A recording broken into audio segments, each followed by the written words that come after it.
بسم اللہ الرحمن الرحیم بسم اللہ الرحمن الرحیم الحمد للہ والصلاة علی اہلہا۔ عزیز طلبہ، السلام علیکم ورحمۃ اللہ وبرکاتہ۔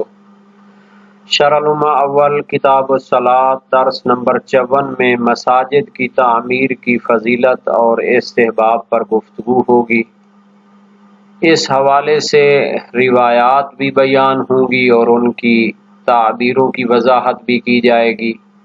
مسجد بنانے کے مستحبات کی طرف بھی اشارہ کیا جائے گا۔ مسجد کو کھلے سر بنانے کا بیان بھی ہوگا اور دیگر آداب و مستحبات بھی پیش کیے جائیں گے۔ سب سے پہلے عبارت کو دیکھتے ہیں۔ فرمایا وَيُسْتَحَبُّ اتِّخَاذُ الْمَسَاجِدِ اسْتِحْبَابًا مُؤَكَّدًا فَمَنْ بَنَى مَسْجِدًا بَنَى اللَّهُ لَهُ بَيْتًا فِي الْجَنَّةِ وَزِيدَ فِي بَعْضِ الْأَخْبَارِ كَمَفْحَصِ قَطَاطٍ وَهُوَ كَمَقْعَدِ الْمَوْضِعِ الَّذِي تَكْشِفُهُ الْقَطَاطُ وَتُلَيِّنُهُ بِجُؤْجُؤِهَا لِتَبِيضَ فِيهِ۔ اور مستحب ہے مساجد کو بنانا استحباب مؤکد کے طور پر، یعنی مساجد کی تعمیر اور مساجد بنانے کی بہت زیادہ تاکید کی گئی ہے اور اس کو نہایت ہی پسندیدہ امر قرار دیا گیا ہے۔ تو روایات میں ہے فَمَن بَنَى مَسْجِدًا بَنَى اللَّهُ لَهُ بَيْتًا فِي الْجَنَّةِ، جو شخص مسجد بنائے گا تو اللہ تعالیٰ اس کے لیے جنت میں گھر بنائے گا۔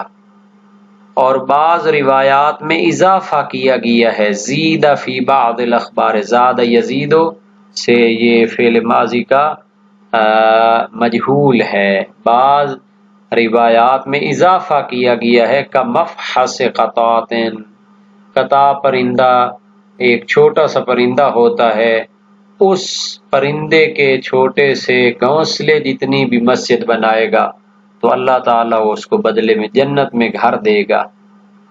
وَهُوَ كَمَقْعَدِ الْمَوْضِعِ الَّذِي تَكْشِفُهُ الْقَطَاطُ، یہ مقعد کے وزن پہ ہے اور اس جگہ کو کہتے ہیں جس کو قطاط پرندہ، جو چھوٹا سا پرندہ ہوتا ہے، وہ اس کو صاف کرتا ہے اور اپنی چونچ کے ذریعے اس کو نرم کرتا ہے تاکہ اس میں اپنا انڈا دے سکے۔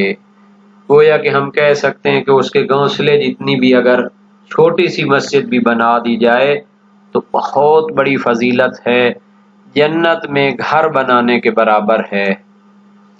وَالتَّشْبِيهُ بِهِ مُبَالَغَةٌ فِي الصِّغْرِ، تو روایت میں جو امام معصوم سے نقل ہوئی ہے کمفحص قطاط، یعنی چھوٹے سے پرندے کے چھوٹے سے گھونسلے کی طرح بھی چھوٹی سی اگر مسجد بنا دے تو وہی جنت میں گھر بنانے کے برابر ہے۔ اس روایت میں جو گھونسلے کے ساتھ تشبیہ دی گئی ہے تو یہ چھوٹی مسجد ہونے کے لحاظ سے مبالغہ ہے، اس بنا پر کہ اس کے نشان پر اکتفا کر لے جب اس کے ذریعے اس کے کم ترین مراتب سے میں انتفاع کرنا، فائدہ اٹھانا ممکن ہو۔ یعنی اب ایک مرتبہ ہم مسجد بناتے ہیں، اس کی بہت بڑی بلڈنگ بناتے ہیں، اس کے اندر جناب علی وہ بہت زیادہ ڈیزائننگ کرتے ہیں اور بہت سارے آلات لگاتے ہیں۔ ایک مرتبہ ایک بندہ اتنا نہیں کر سکتا اور وہ ایک سادہ سی مسجد بناتا ہے تو بہرحال ثواب جو ہے اللہ تعالیٰ کی بارگاہ میں خلوص کی بنیاد پہ ملتا ہے۔ تو چھوٹی مسجد ہو یا بڑی، بنانے والے کے لیے جنت خدا کی بارگاہ میں اس کے خلوص کا بدلہ ہوتی ہے۔ وَإِن لَمْ يُعْمَلْ لَهُ حَائِطٌ وَنَحْوُهُ، اگرچہ کہ اس مسجد کے لیے دیواریں اور دروازے اور ساری جو ضروریات ہیں وہ نہ لا سکے اور نہ بنا سکے، لیکن اس کی اگر نشانی لگانے پر اکتفا کر لے اور اس سے استفادہ شروع ہو جائے، لوگ اس میں ذکر پاک کے لیے، نماز کے لیے، قرآن کے لیے آنے لگیں تو یہ جو غرض تھی مسجد بنانے کی وہ پوری ہو جاتی ہے۔ قال ابو عبیدہ الحذا، یہ لفظ ہا ہے، اب یہاں پر جو ہے نا جی جذا لکھا ہوا ہے یہ صحیح نہیں ہے، تو اس کو درست کرنا چاہیے۔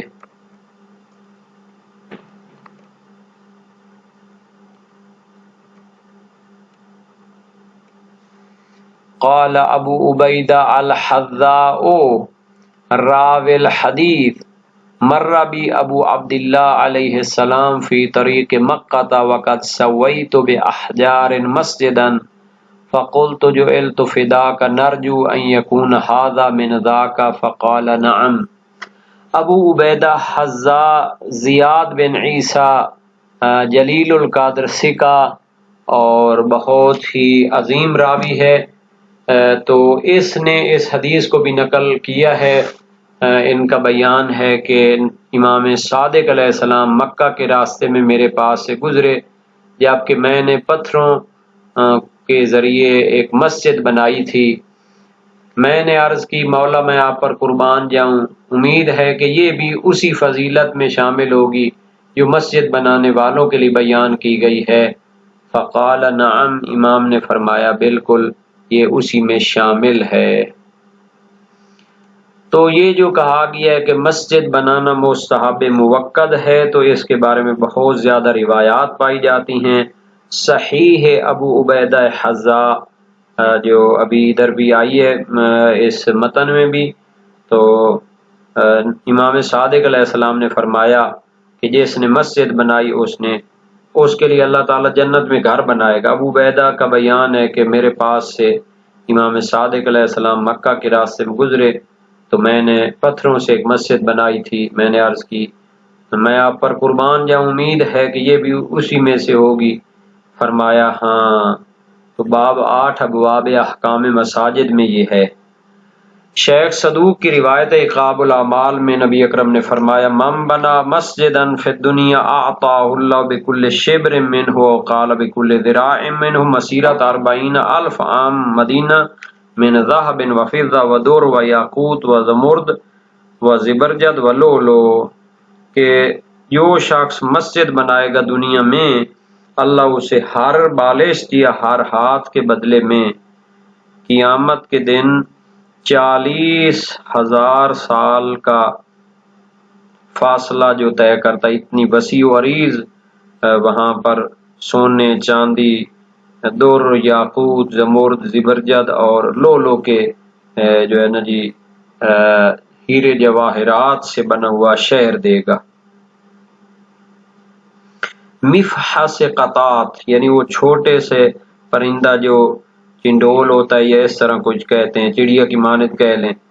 خبر ہاشم حلال میں ہے میں اور ابو صبا امام صادق علیہ السلام کے پاس حاضر ہوئے تو ابو صبا نے کہا ما تقول فی هذه المساجد التي بنتها الحاج فی طریق مکہ، آپ کیا فرماتے ہیں ان مساجد کے بارے میں جن کو مکہ کے راستوں میں حاجی بنا دیتے ہیں؟ فرمایا بخن بخن تی کا افضل المساجد من بنا مسجدا کمفحص قطات بن اللہ له بیتا فی الجنہ، خدا تعالی مبارک کرے کہ یہ وہی فضیلت والی مساجد ہیں جس نے مسجد بنائی قطات پرندے کے گھونسلے جتنی، خدا اس کے لیے جنت میں گھر بنائے گا۔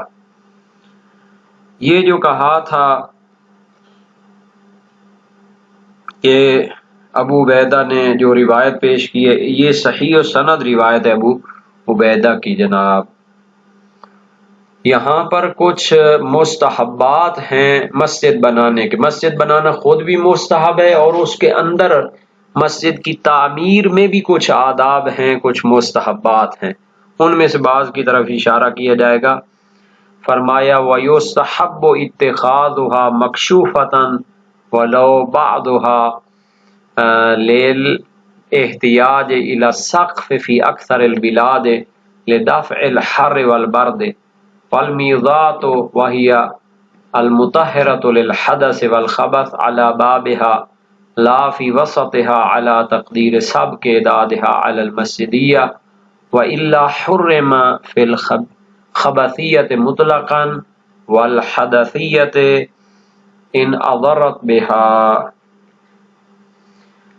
فرماتے ہیں کہ مسجد کو بنانا مستحب ہے، کھلے سر اس کو رکھنا چاہیے، ولو بعضها، اگرچہ کہ اس کا کچھ حصہ کھلا رکھ دیں تاکہ جو اس کی فضیلت ہے اس کو پا سکیں، کیونکہ ساری اس کی چھت تو ہم کھلی نہیں رکھ سکتے، چونکہ اکثر شہروں میں سردی اور گرمی کی ضرورت کے تحت چھت بھی ضروری ہے ڈالنا تاکہ سردی اور گرمی کے ضرر سے بچا جا سکے۔ تو دونوں کو جمع کر لینا چاہیے کہ ایک تو اس کو کھلے سار ہونا چاہیے، ساری نہیں تو کچھ حصہ، اور جہاں پر مثلا گنجائش موجود ہو تو ایک حصہ اس کا کیا کرنا چاہیے، کھلا چھوڑ دینا چاہیے۔ والمیضات، اور اس میں پرنالہ بھی لگانا چاہیے، نہ پرنالہ تو نہیں کہیں گے، میزات یعنی هو المطہرۃ للحدث والخبث، یعنی حدث باطنی نجاست کو دور کرنا، یعنی وضو ٹوٹا ہوا ہے تو وضو کر لیں، غسل کرنا ہے تو غسل، یا پھر تیمم وغیرہ، تو وہ حدث تو اس کی نسبت ہوتا ہے نا، تو یہ طہارت خانہ اس کو کہہ لیں۔ یہ حدث جو باطنی نجاست ہوتی ہے اس کو بھی پاک کرنے والا ہوتا ہے، اور خبث جو ظاہری نجاست ہوتی ہے اس کو بھی پاک کرنے والا ہوتا ہے، تو ایک طہارت خانہ بنانا چاہیے اس کے دروازے پر، تاکہ ادھر ہی آ کے جس کا وضو نہیں وہ وضو کر لے، جس کے بدن یا کپڑے پر کوئی اور نجاست ظاہری لگی ہوئی تو اس کو دھو لے۔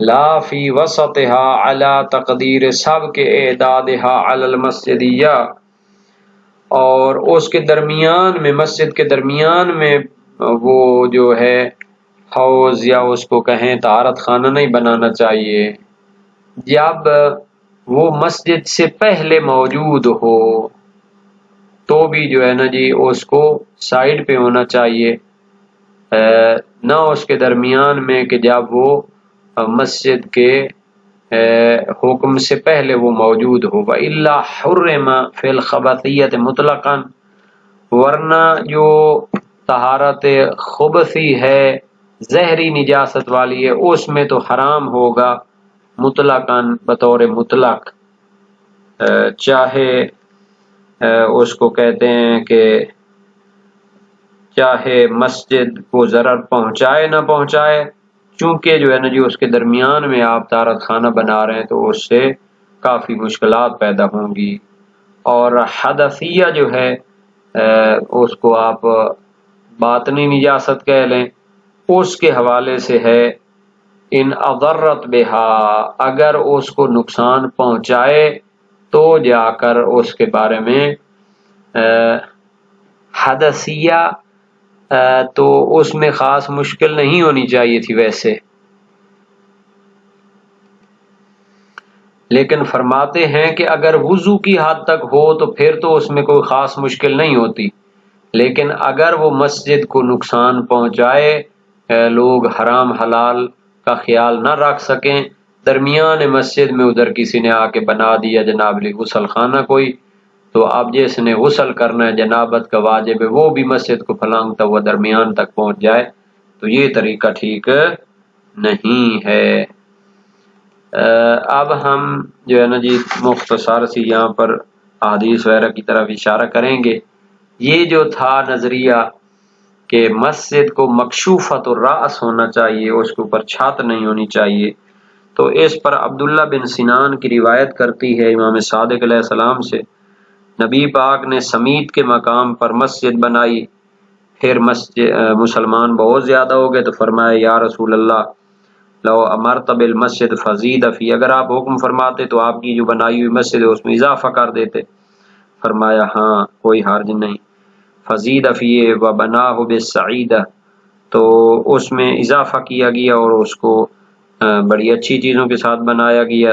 پھر مسلمان زیادہ ہو گئے تو کہنے یا رسول اللہ لو امرت بالمسجد، آپ اگر حکم دیتے مسجد کے بارے میں تو اس میں اور اضافہ ہو جاتا. فرمایا ہاں، تو حکم دیا گیا اور اس میں اضافہ ہو گیا، اور اس کی جو دیواریں تھیں اس میں مرد عورت سب نے کام کیا. پھر ان کے لیے گرمی شدید ہو گئی تو کہنے لگے یا رسول اللہ اگر مسجد میں کوئی سائے کے انتظام فرما دیتے. فرمایا کوئی حرج نہیں ہے. تو حکم دیا گیا اور جو کیا کہتے ہیں کھجور کی ٹہنیاں ہوتی ہیں ان کو جمع کیا گیا، بلکہ کھجور کے وہ تنے جو ہوتے ہیں ان کو کھڑا کیا گیا اور اس کے اوپر مختلف پتے وغیرہ ڈال دیے گئے. تو وہ اتنا عرصہ رہتے رہے حتیٰ کہ بارشیں ان کو پہنچتی تو مسجد جو ہے نا ٹپکنے لگتی. تو وہ کہتے یا رسول اللہ اگر آپ مسجد کے بارے میں حکم فرماتے تو اس کو لیپا چوپی کر دی جاتی. تو نبی اکرم نے فرمایا نہیں، یہ تو ایک عبادت گاہ ہے جیسے حضرت موسیٰ کی عبادت گاہ تھی. تو اسی طرح رہے یہاں تک کہ آپ کی وفات ہو گئی. یہ باب نمبر 9 ہے وسائل الشیعہ کا ابواب احکام المساجد. سمیت اس میں آیا ہوا ہے وہ لبنہ یا ایک اینٹ ہوتی ہے اور سعیدہ ایک اینٹ ہوتی ہے، اور باقی بھی اس کے جو الفاظ ہیں وہ واضح ہیں. صحیح حلبی ہے سایہ دار اور چھت دار مساجد کے بارے میں آیا، اس میں نماز مکروہ ہے. فرمایا ہاں لیکن آج کل تمہیں کوئی ضرر نہیں ہوتا. اگر ایسا ہوتا تو آپ دیکھتے، اگر عادل ہوتا تو آپ دیکھتے کہ ایسا ہوتا ہے. تو یہ روایت بھی باب نمبر 9 میں موجود ہے وسائل الشیعہ کے ابواب احکام المساجد میں. مرسلہ فقی میں امام باقر علیہ السلام سے اول ما یبدأ به قائمنا سقوف المساجد فیکسرها ویامر بها فتجعل عریسا کعریش موسیٰ. سب سے پہلے امام زمانہ شروع کریں گے، جب قیام کریں گے تو تلواروں کے ساتھ جو ہے نا جی توڑیں گے،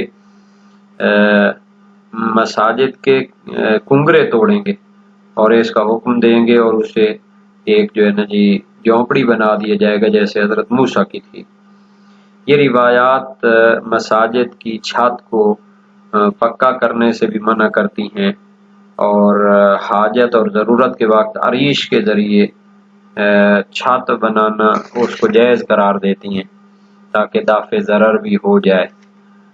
اور مساجد میں سایہ کرنا مکروہ ہے جیسا کہ صحیح حلبی میں ہے. تو یا تو اس سے مراد یہ لیں کہ مساجد مٹی کے ساتھ وہ کیا ہے چھت بنائی جائے، یا پھر وہ سایہ کے لیے ہوں یا خاص سایہ کے لیے ہوں، ورنہ سایہ تو ایک ایسی چیز ہے کہ وہ دافع حر یعنی گرمی کو دفع کرنے کے لیے بھی ضروری ہے اور سردی کے لیے بھی مفید ہے، جیسا کہ بعض مساجد کے بارے میں ہے.